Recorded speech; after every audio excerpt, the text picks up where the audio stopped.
Hello, squad. Welcome to another episode of Crime Squad Podcast with me, your host, Natasha. I hope you've been enjoying the content so far. I recently had a ton of views on a post I shared for Missing Monday on TikTok. By watching and sharing Missing Monday posts, it boosts the post's reach so much, and that's exactly the intent. Let's work together to spread awareness. Somebody somewhere knows something about these disappearances. It's never too late to come forward, even if you have what you consider to be irrelevant information. You just never know if your knowledge is the missing link to help bring closure to the friends and families that are still, to this day, wondering what happened to their loved one. The post was about Nicole Morin. Nicole disappeared in July of 1985 in Etobicoke, Ontario, and she has never been seen again. Almost 40 years later, and there's still no closure. You can listen to Nicole's episode wherever you listen to podcasts. It's episode 3 of Crime Squad Podcast. If you haven't already, check it out. Today's episode is a historical case, one where things were completely covered up. When victims came forward and pointed fingers at the person who had been sexually abusing them, the accusations were simply swept under the rug. This inaction meant that for over 20 years, Sault Ste. Marie teacher Kenneth DeLuca was able to continuously abuse female students.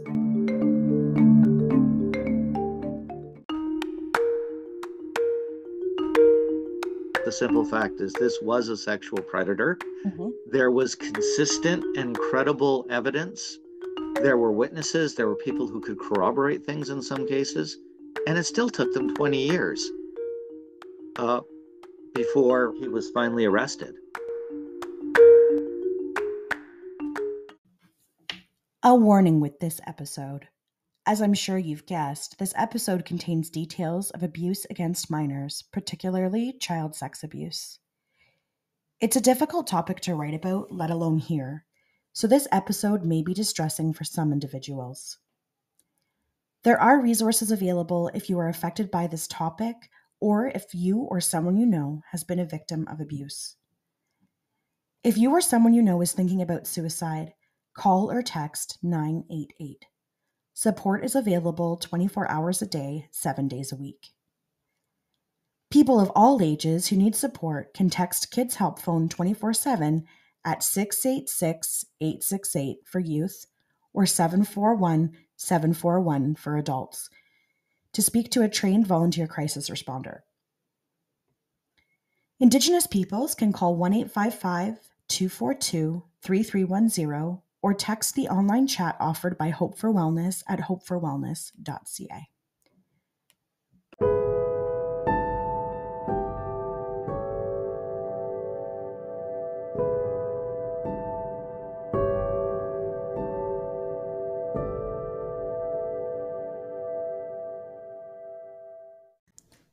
I'm certain at one point or another during our school years, there was one teacher everybody absolutely loved. On the other hand of the spectrum, there were teachers that students disliked immensely. I've had both situations. Amazing teachers, both male and female, and some not so great ones too. In my time at school, there were a few attractive and charming young male teachers, one of whom took the adoration so seriously he apparently had sexual relationships with students. At least that's how the Schoolyard Rumours went. I obviously won't name the individual, but I will say it wasn't shocking when in 2018 he was charged with sexual assault and exploitation. The allegations of abuse dated back to the year 2000, and I started high school in 2001, so the timeline checks out. The issue here, though, is that in 2020, the charges were dropped at the complainant's request. As a result, the case obviously didn't go further. He is now presumed innocent. This begs the question, is there truth to Schoolyard Rumours? Well, I know of at least one case where there was validity to the rumor mill, and it's this case. Something a little different this episode. I'll be featuring a guest speaker named JD Deluzio, who lived in Sault Ste. Marie as a child and recalls Schoolyard Rumours about DeLuca. He is a writer who has published multiple books, all of which I've read and enjoyed. Okay, squad, let's get into today's episode.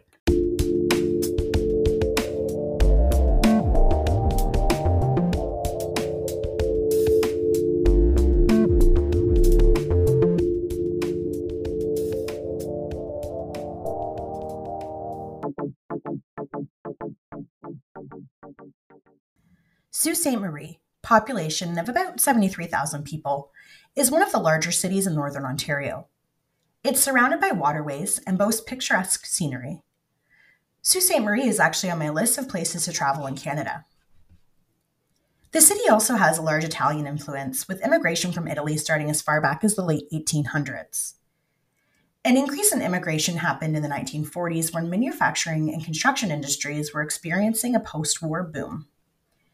Sault Ste. Marie had a lot to offer at the time in terms of work due to Algoma Steel being in need of employees.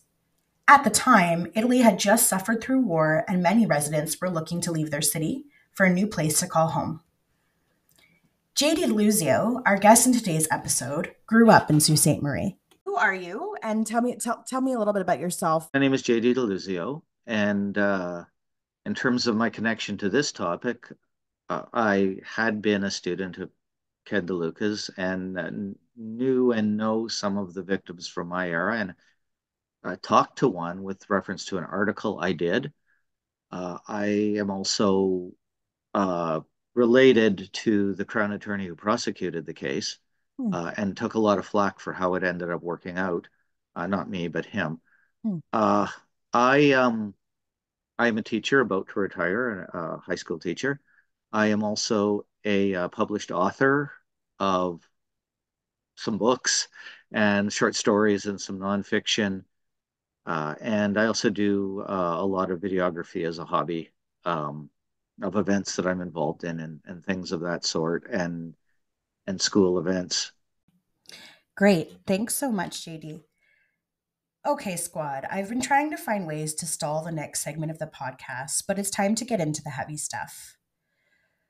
Honestly, what stuns me again and again is the sheer number of children who experience sexual abuse around the world on a regular basis. And we know only what is widely publicized, mostly high-profile cases. For instance, the outing of so many renowned people because of the Me Too movement. I mean, these were people I watched on TV growing up, listened to CDs of their music, laughed and cried at the movies they were in.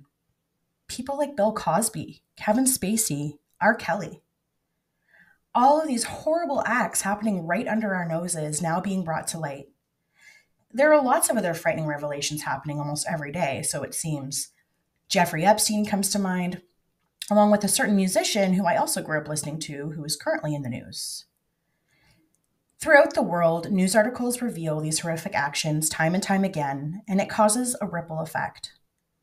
The trauma survivors of abuse experience can have lifelong effects. Oftentimes, child victims of ongoing sexual abuse develop complex post-traumatic stress disorder. This carries into adulthood and can cause a person to be emotionally dysregulated, meaning they have a difficult time understanding and controlling their emotions. It can also cause depression, suicidal thoughts, and anger. Some may suffer from flashbacks of the abuse, which is frightening and devastating. And note that the following facts are extremely difficult to hear, but it is important to shine the light to make sure the message is clear. Child sexual abuse happens more frequently than any of us would like to believe. The image of the derelict vagrant snatching children off the street to assault them is so far from the reality of who the actual abusers are. Oftentimes, the abusers look like everyone else. They can hold high esteemed jobs. They can be men or women. They also tend to cross all demographic lines, including income, race, sex, and location. They can be family members, teachers, coaches, and anything in between. RAINN, RAINN, is the largest national helpline for victims of sexual assault. RAINN estimates that every 9 minutes, an American child is sexually abused. In Canada, research shows that 1 in 10 Canadians report being sexually victimized before they turn 18. A staggering 93% of these cases were never brought forward to police or child welfare organizations. And there is a major correlation between child sexual abuse and the development of mental health conditions. As I'm sure you can imagine, victims of sexual abuse often keep the abuse secret. They suffer in silence, which has terrible consequences on the emotional well being of these individuals. One of the horrific things about today's episode is that the victims in this case were vocal about what they experienced. They told a trusted adult what was happening to them. They did what they thought was right, and in doing so, they would be shamed into silence. Kenneth Gino DeLuca was born in 1948, and during his post-secondary education, he earned a Bachelor of Arts, a Bachelor of Education, Master of Education, and Community College Administration degree. He was hired into the Roman Catholic School Board in 1970 and taught at 5 schools during his career as a teacher. You have to understand the culture of the time and place. When I was in elementary school teachers, different from secondary teachers, elementary school teachers were overwhelmingly female. The administration was overwhelmingly male. Right. Male teachers tended to get promoted up to principal and vice principal, whether they were good at it or not. In the 1970s, there weren't as many restrictions as there are today when it comes to teaching. If DeLuca was angry, you'd know it. He might throw things at you to get you to be quiet. He might slam you into a wall. And if you denied his sexual advances or told on him, he would likely fail you or threaten you with legal action. Now, JD actually was a student of DeLuca's at some point. He wasn't the full-time teacher, but they would do like teacher swaps where certain teachers would teach certain subjects. So over to you, JD. How were you as a student, and how were your interactions with DeLuca? As a student, I don't know. I am hard to categorize because on the one hand, I was always a bit of a nerd, so maybe I wasn't top of the list to go to your party in grade 7 or 8. On the other hand, I was president of Students' Council when I was in grade 8. So, you know, there were people who I guess saw some positive qualities, even though they might not have picked me first to play on their team at a sporting event. I was also, I should say, frequently a bit of a class clown. I was a keener, but I was sort of the clownish keener, and I think that helped win people over. DeLuca really seemed to fit himself into the kids' hierarchy. So he tended to be closer to the boys who were more athletic. And so in grade 5, I don't think he thought much of me. Mm-hmm. But in grade 7, when he realized, oh, this kid's actually funny, and, my classmates responded to that, Mm-hmm. he started like he would feed me lines. And I sort of, because, oh, this teacher who, you're not sure what the rumors are, but he's, a male teacher. We talked about how cool male teachers were if you were in elementary school back then. Mm-hmm. So I sort of felt, I guess I'm in. And looking back, that's horrible. I think the most shocking thing for the time is that Kenneth DeLuca's victims were not silent about the abuse. Quite the contrary. Despite doing what they thought was right and telling a trusted adult, the principal, and even police what was going on with DeLuca, the victims paid the price by being shamed or asked to leave the school. They were told they were causing problems for DeLuca. How old were you when you started hearing the rumors? I began hearing things in grade 6. Remember hearing things in grade 7 as well, and ongoing, because there were definitely some girls who were saying things that were making it their way back to us, the boys, or saying them to us.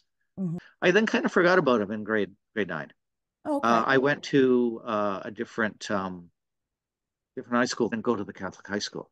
I kind of had it with that sort of thing. And in grade 10, I reconnected with a girl at my school who'd been at my elementary school, and she repeated some of the stuff. But then I thought, oh, there's just way too much about this guy. Mm-hmm. And then again, you get on with your life because you don't really know the truth of it. And it's removed from you if you're on the periphery and you're getting on with your life. Well, in what in reality, I mean, you're really just a kid yourself. So what are you supposed to do with this information? I mean, I which you completely, don't have any proof of. And many of the girls did try to go somewhere with this they information, did. and Yeah, things turned out very badly for them they did. initially. I think that's what So, shocks me the most is that we hear so much of victims of, sexual abuse not saying anything because they're afraid or they're ashamed, but all of these girls did say something and unfortunately were made to feel ashamed and not believed and cast aside. And I think that's really what made DeLuca feel like he was untouchable, and he just continued. yes, it's they were either not believed, or there was that air of, if it's true, what did you do? Right. Which Again, unfortunately, that, still exists today. The rape victim is asked, yes, well, what were you wearing? Were you drinking? yeah, and it's I mean, the analogy, although making an analogy between sexual assault and break and enter is unfortunate in the least. But if someone's home security is insufficient, yes, that creates an opportunity, but the thief is still a thief. Absolutely. You know, even if somebody puts themselves does engages in behavior which puts them at risk, um, the person who takes advantage of that, particularly in this case where we're dealing with children, Hmm. that is true even if he later got shifted to the high school level. Hmm. And my God, he taught for a time at an all girls Catholic high school. I What believe what there were is the four victims there, if yes? I'm not mistaken. What was anybody thinking? That's a great question. What was anybody thinking? This went on and on until something finally happened in February of 1995. Kenneth DeLuca was charged with 42 sexual offenses, and more would be added as time went on. Why did this abuse go on for over 20 years? Let's explore. The victims in this case are protected due to the sensitive nature of the crime and the fact that they were so young when the crimes occurred. Please note that the following will contain graphic details of abuse against children that is sexual in nature, and it may not be for every audience. DeLuca's first known victim was a grade 7 student at the first school he taught at. The grooming began with DeLuca singling out the 12-year-old and telling her that he was the only one who cared about her. He told her her mother didn't care about her. He began with small acts of attention, including kisses and hugs. But when he went unreported and undisciplined, he got braver. He began to kiss this girl with tongue. He would put his hand up her shirt and fondle her breasts. And in the supply room, he made her touch his genitals. It only got worse from there. He began undressing her in the staff room and laid her down on the couch. He would then pull his own pants down and lay on top of her, pressing his crotch into hers. The guilt and shaming started when he began telling her he wanted to have sex with her, but he accused her of being a tease. The Fifth Estate interviewed this girl as an adult, and they asked her if she'd ever told DeLuca to stop what he was doing. She said yes, but it didn't stop. The second female was also in grade 7 and recounted similar interactions: kissing, going into the supply closet, and being fondled. One such encounter had another student entering an empty classroom. Perhaps they forgot something. The student said she could hear whimpering from behind the closed closet door and then saw DeLuca and this female victim in the corner. DeLuca had his hand under the girl's shirt and was fondling her breasts. The witness to this event was obviously upset and reported it to her parents. A meeting was held with the parents, but clearly nothing came of this. Oh, wait, sorry, the school board did do something. They transferred DeLuca to a different school in the city, but did not note anything in his file regarding his behavior. DeLuca was transferred to that new school and was teaching grade 5 instead of grade 7 in the hopes that that might stop his behavior. The problem was the next child to be assaulted by DeLuca was only 10 years old. He began grooming the student and would often tell her how beautiful she was, and he would wink at her. He later took her aside and into a supply closet where he touched her body. This was while class was in session. And the girl recounted in court that DeLuca then lifted her up into the air and walked around the class, causing the boys in the classroom to erupt into laughter. It was only when DeLuca put her back down in her seat and she sat in her chair that she realized that her underwear wasn't on properly, and he had essentially exposed her privates to the class when he paraded her around. It's unclear if this was intentional or if the underwear situation was just an unfortunate mishap. I'll let you be the judge. DeLuca seemed to only get more confident when he repeatedly avoided detection or, worse still, was let off the hook. Things began to escalate. DeLuca had asked a grade 7 student to come back to school after hours to help him grade papers. He told her she could earn the Most Valuable Student Award if she did. Unfortunately for the student, DeLuca used his mouth on her body and violated her trust. Countless other students, many of them around 12 years old, experienced DeLuca's grooming behaviors, which then turned into assaults. It was always the same. He'd single out a specific girl and then start complimenting her. At first, the attention felt nice. But soon, he'd say things like he wanted to be their first time, meaning he wanted to take their virginity. He wanted to be their boyfriend. Then, he'd move on to the assaults in the supply closet.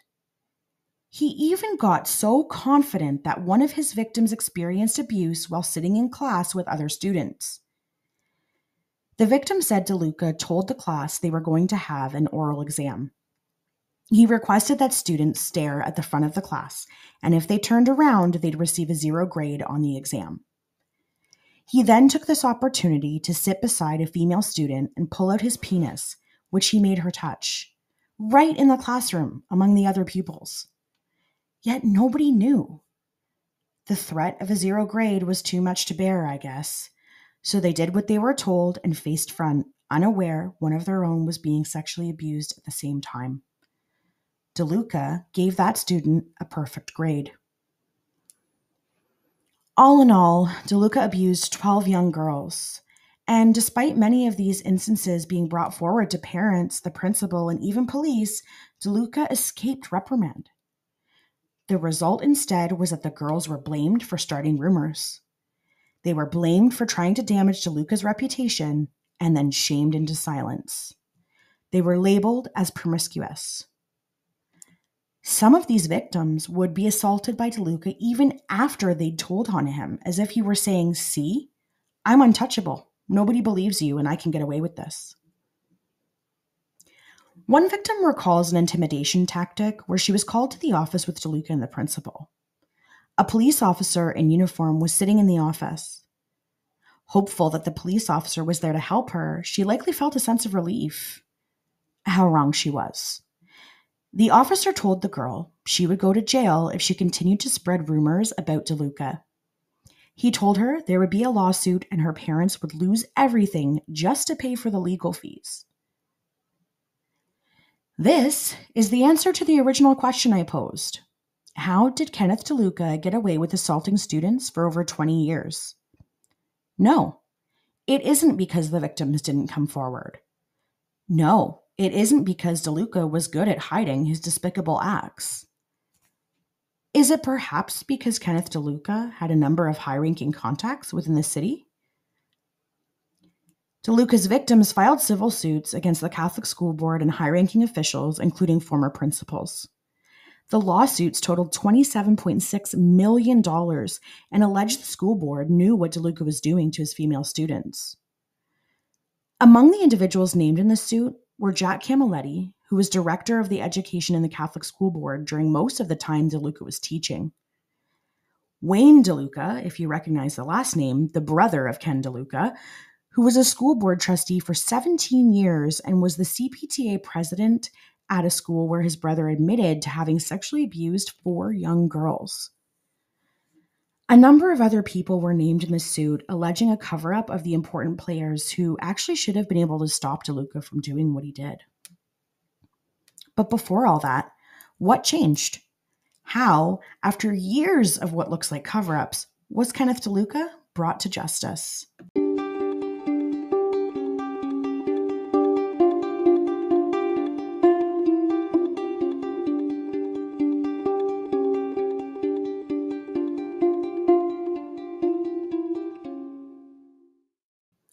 One woman can take the credit for bringing his despicable actions to light, but being the hero of the story isn't always easy. Her name was Karen, and she worked as an administrator for the Catholic School Board, specifically for the board's night school. Rumors about Ken DeLuca weren't unheard of, and Karen knew there were rumblings of his inappropriate behavior. Without proof, though, she was hard-pressed to do anything. But it became personal for Karen when she was approached by an upset mother whose daughter had been one of DeLuca's victims. The mother was understandably in great distress about what had happened to her child. She went on to say that she too had been privy to rumors about Kenneth DeLuca's actions, including that he'd gotten a young girl pregnant. He did, by the way, and she'd ended up having an abortion. Karen was known for having a go-getter personality, one of persistence in the pursuit of justice. Her husband, Henry, recalls she decided to step forward and start taking Kenneth DeLuca down. It began with Karen raising the issues to the school board, who then arranged a meeting. Prior to the meeting, school board officials asked her to meet with DeLuca in his office so he could hand in his resignation. Karen agreed, but was shocked to become a target of DeLuca herself. In the confines of his office, Karen claims DeLuca intimidated and sexually harassed her. The board did not take further action, which prompted Karen to gather her own evidence and information, which she did, and then she handed that file to police. Police began their investigation in 1993 because of Karen's resilience. Faced with the realization that the story regarding DeLuca's horrific actions were finally coming to light and a criminal investigation was happening, the school board tried to enact damage control. Karen was not shy with police or reporters and blew the whistle on the board. She admitted that she'd called for a formal inquiry within the school board after she'd told them of the many complaints against DeLuca. Shockingly, the school board then filed a lawsuit against Karen, claiming defamation. Now, as I'm sure you can imagine, Karen was understandably extremely upset about this and fretted to her husband about what might happen. She appealed the lawsuit, but these things take time. Time, though, would finally reveal the depravity of DeLuca's actions and the lack of response and accountability from the school board. As the full story unraveled, it was determined that two top officials in the school board were aware in 1989 of the sexual allegations against DeLuca. This was revealed in court when former Superintendent of Personnel John DeFazio admitted the education director at the time, John Camilletti, and the deputy director, William Struck, were well aware DeLuca had been accused of sexual misconduct. John DeFazio, however, said he didn't know any of this information and only became aware in 1994 when DeLuca was charged. Though both John Camilletti and William Struck knew of the allegations, they had not followed board policy. At the time, policy was to notify the Children's Aid Society of the complaints. What they did instead was consult with the board's lawyer, Gerald Norrie. This wasn't board policy. Kenneth DeLuca's records with the school board were surprisingly light despite the heaviness of his actions. JD, from your perspective, what do you think of DeLuca's file? When he was arrested, there were only a couple of items in his file at the board. Right. You teach for a year, there's more than a couple of items in your file. Oh, really? Okay. Yeah. So, like, of any kind. I'm not talking items about this. I'm talking things on file of any sort. Right. And the stupidest things can lead. I mean, somebody makes a statement that doesn't even involve a crime, but that might raise an eyebrow. Sure. Potentially, there's something on file. So I know rules were a lot looser then, but it's difficult to believe, although I don't know this, it's difficult to believe that somebody did not clean out the file. But how would you prove that? Right. Nobody is going to make a Or that record nothing of. was documented. I mean, that could also be a potential as well. That is very much a potential that we're not going to document this because that opens us up to problems. Right. and we don't know the truth. And from what came out later, obviously I was not aware of this at the time, he was very quick to suggest threats of lawsuits, Mm-hmm. uh, Defamation. Yep. defamation, as soon as anyone said anything. What the file should have contained was a record of all of his misconduct. This began, of course, in 1972. Kenneth DeLuca made sexual advances toward a 12-year-old female student in one of his classes. These then turned into sexual assaults, which occurred in the staff room and gymnasium. The student confessed what had been going on in a note written in class, which she handed to another student. And of course, passing notes wasn't permitted, so DeLuca intercepted the note, which he then handed off to the principal. After a meeting was held between our parents and school officials, the family was asked to leave the Catholic school system. This is a blatant disregard for the actions taken against a young child by a person in a position of power. And this very first instance should have been enough for the board to follow policy and report the complaint to the proper authorities. But it wasn't. Policy wasn't followed. This wasn't documented in Kenneth DeLuca's file. The authorities weren't involved. The girl student was clearly the problem, and the easiest way to solve a problem is to get rid of it. But this only emboldened DeLuca from what I can see. In my opinion, because of the lack of action against DeLuca by school officials, he became untouchable in his mind. And for over 20 years, he was. After the first incident, he remained employed at the same school, still teaching, of course. Another young female was assaulted.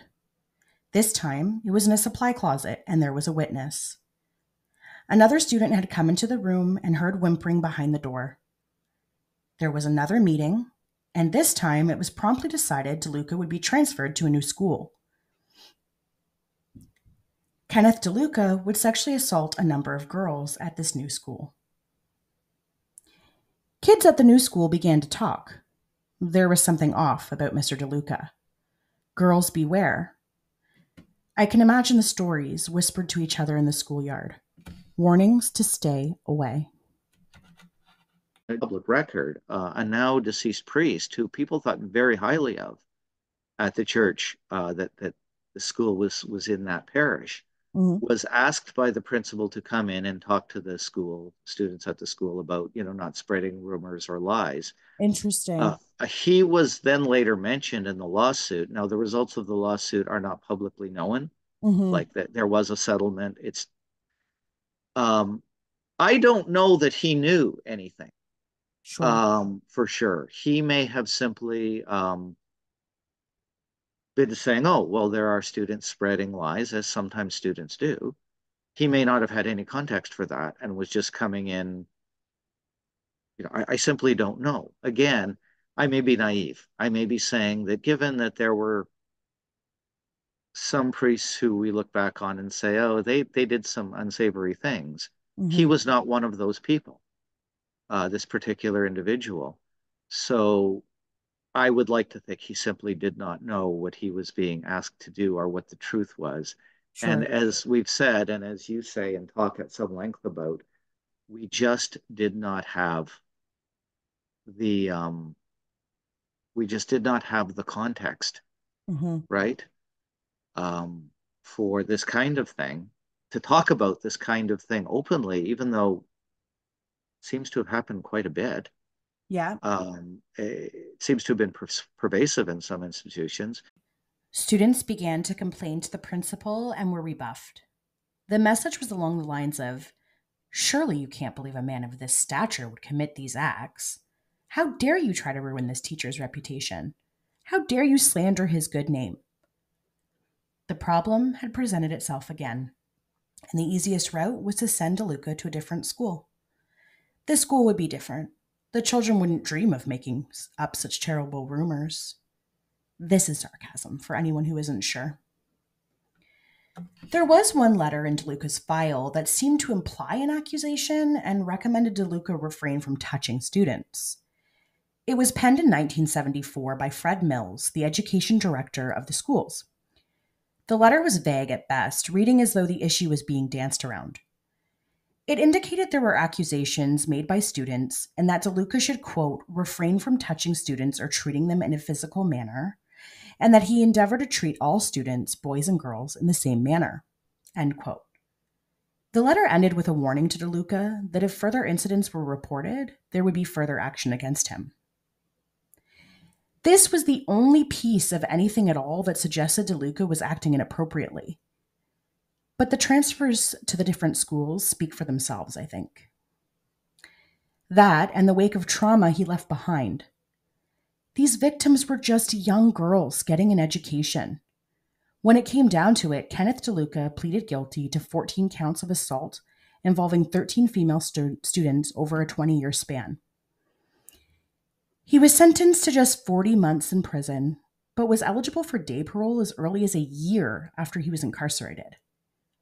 And in the end, he only served 26 months of his sentence. What do you feel about DeLuca's sentence? I wish he'd spent a lot more time in prison than he did. Yeah, it's shocking, isn't it? 26 months he spent. But it provides this cultural context for why girls weren't believed, and why this happened for so long. This sense that they must have been somewhat responsible. Did he really do anything at all? And if he did, was it such a big deal? You know, there was that attitude. Well, I think that attitude prevails, though, in some way. Yes, it's not gone. No, yeah. I mean, it's still, and that's why I think it's so hard for people to come to terms with, you know, if someone approaches them and says, oh, you know, so-and-so in this high position of power sexually abused me or assaulted me. And I think it's easier for us to believe that that didn't happen because number one, it's a difficult thing to want to think about because, you know, for most of us, many of us, we would never even dream of doing anything like that. So it's so foreign of a thought. But we also, you know, a lot of these people we trust, we think, you know, we have relationships with, we respect. And so to hear that they're doing something so despicable, it's hard to hear that. You don't want to believe that. But that's what enables these people to continue. People were understandably pissed off. The question in many people's minds was, how could the school board be so blind to what was happening at the time? How did DeLuca get away with this for so long? The public wanted an inquiry done to analyze the case. A petition was circulated, obtaining over 10,000 signatures, and presented to the courts to push forward a public inquiry. Sidney L. Robbins, a retired judge, was appointed to review and document findings and recommendations when the public inquiry was confirmed as being something that would move forward. Sidney Robbins' job was to examine the specific case and make recommendations regarding protocols, policies, and procedures to effectively identify and prevent sexual assault, harassment, and violence.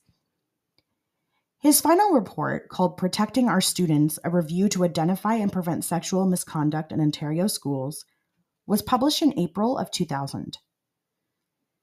The Robbins Report proposes 4 general ways to identify and prevent sexual misconduct in schools. Number 1, create a clearer, broader definition of sexual misconduct to spell out what is prohibited and to ensure some types of sexual abuse are not trivialized. Number 2, create clearer policies, protocols, and procedures for teachers, school boards, children's aid societies, police services, and the College of Teachers. When teachers suspect sexual misconduct is occurring, they need to know how to respond and whom to notify. Number 3, educate the public and professionals about the phenomenon. This includes identifying potential warning signs of sexual misconduct in schools, such as grooming behavior by sexual predators. This would also include dispelling speculative myths, stereotypes, and generalized assumptions about sexual misconduct.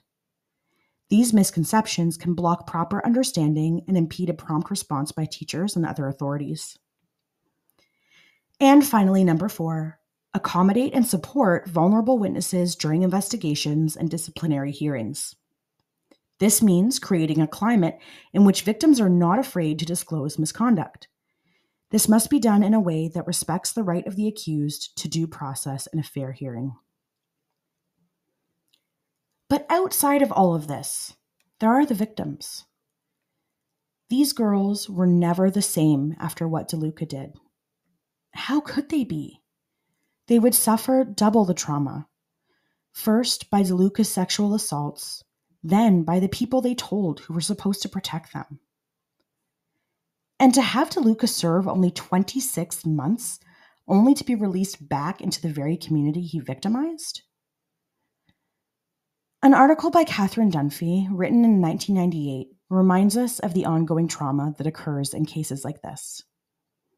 The girls, who grew into women, don't want to leave their homes in case they run into DeLuca. As of 1998, they reported still having nightmares about the abuse.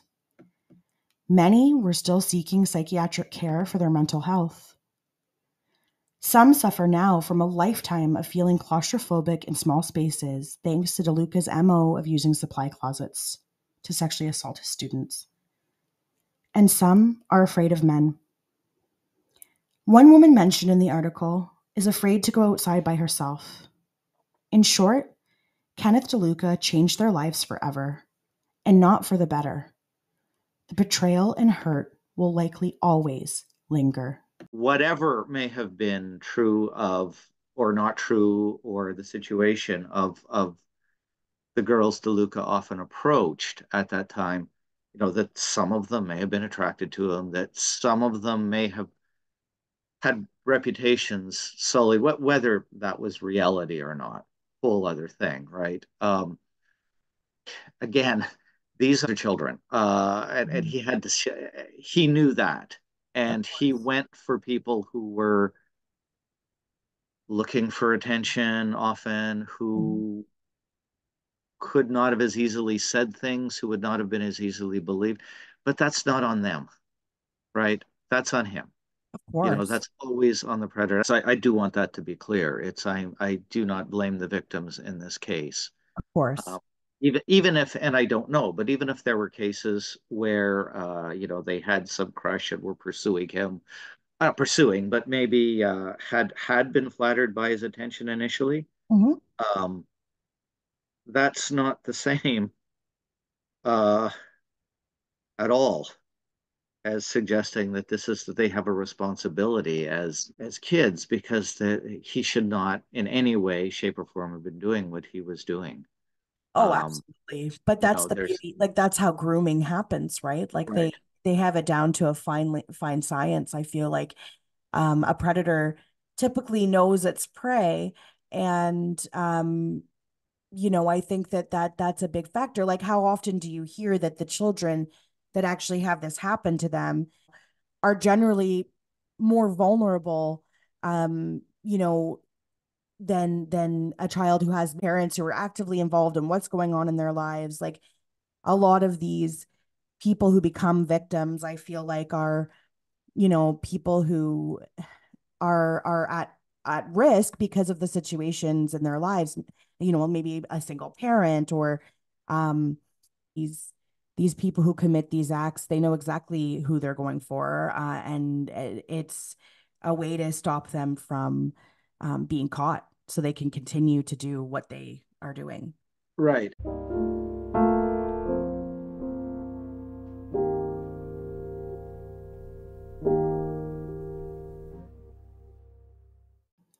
Children are the most vulnerable people in society, and it is up to all of us to protect them. It's extremely important to be vigilant and keep an eye out. I believe every single one of us has a responsibility to ensure the safety of children. I know it's a reality that is difficult to want to believe, but ignorance is bliss is not a valid excuse, in my opinion. Oftentimes, we may have good relationships with the person responsible for the abuse, so we don't want to believe they could be capable of such horrible things. But the reality is that if you turn a blind eye because it's more comfortable for you to do so, you are allowing the abuse to continue, and it may be happening to more than one child. This is why, as hard as it is, we have to continue to talk about the facts and try and expose the people responsible. According to Rain, child sexual abuse does not need to include physical contact between a perpetrator and a child. Some forms of child sexual abuse include, but are not limited to, exhibitionism or exposing oneself to a minor, fondling, intercourse, masturbation in the presence of a minor or forcing the minor to masturbate, obscene conversations, phone calls, text messages, or digital interaction, producing, owning, or sharing pornographic images or movies of children, sex of any kind with a minor, including vaginal, oral, or anal, sex trafficking, and any other contact of a sexual nature that involves a minor. Children may not only have physical signs, but also behavioral indicators that there is something happening to them. Be observant and look for the following: changes in hygiene, such as refusing to bathe or bathing excessively, the development of phobias, exhibiting signs of depression or post-traumatic stress disorder, expresses suicidal thoughts, especially in adolescence, has trouble in school, such as absences or drops in grades, inappropriate sexual knowledge or behaviors, nightmares or bedwetting, overly protective and concerned for siblings or assumes a caretaker role, returns to regressive behaviors such as thumb sucking, runs away from home or school, self-harms, shrinks away, or seems threatened by physical contact. If you suspect your child or a child you know may be a victim, it's important to find an appropriate time and place to have a conversation with them. The biggest thing is create a non-threatening environment. You can do this by using a non-threatening tone and try to make it more of a casual conversation. The reason why this is recommended is because if you're using a serious tone, the child may be too afraid to talk because they might feel like they're getting into trouble. It's important to reassure them that they're not in trouble. And after you have the conversation, it's important to report any concerns that you have to police or a child welfare agency. Be the voice the child does not have. Help them. It's a scary world out there, and I am fiercely protective. One of the things I do with my own children as a preventative measure is I teach them the proper words for genitals so I can make sure it's clear if inappropriate touching occurs. Using the correct words makes it so that there's no confusion about what happened. I'm also very open with my child and I ask questions. I pay attention to red flags, such as an adult wanting to spend a lot of time one-on-one with my sons. And I make sure that my kids know that secrets with friends or adults aren't allowed if it involves touching or dangerous things. It's really even as simple as making sure we watch the language we use as parents. I mean, think about a time growing up when maybe your dad let you do something that your mom wouldn't have allowed you to do. Maybe it was something like having a bowl of ice cream before dinner. If your dad said something like, just don't tell your mom, you probably didn't tell your mom. I have issue with this. Call me crazy, I don't know, but my partner and I make sure we both know what's happening and we don't encourage secrets like that between adults. That's because manipulation is like a huge grooming behavior. And besides, we want our kids to feel comfortable coming to us with anything and everything. Creating an open environment builds trust. If you get a bad feeling about somebody, trust your instincts.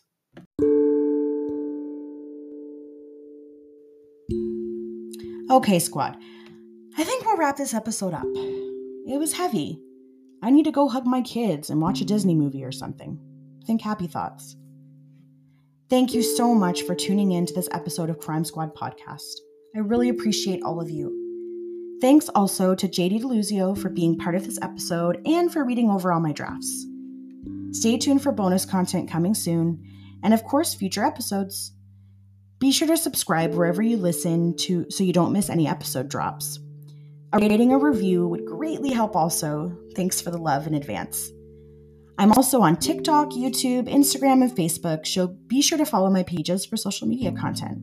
You can find me by looking for Crime Squad Podcast. And as always, squad, stay safe and be kind to each other. Catch you next time.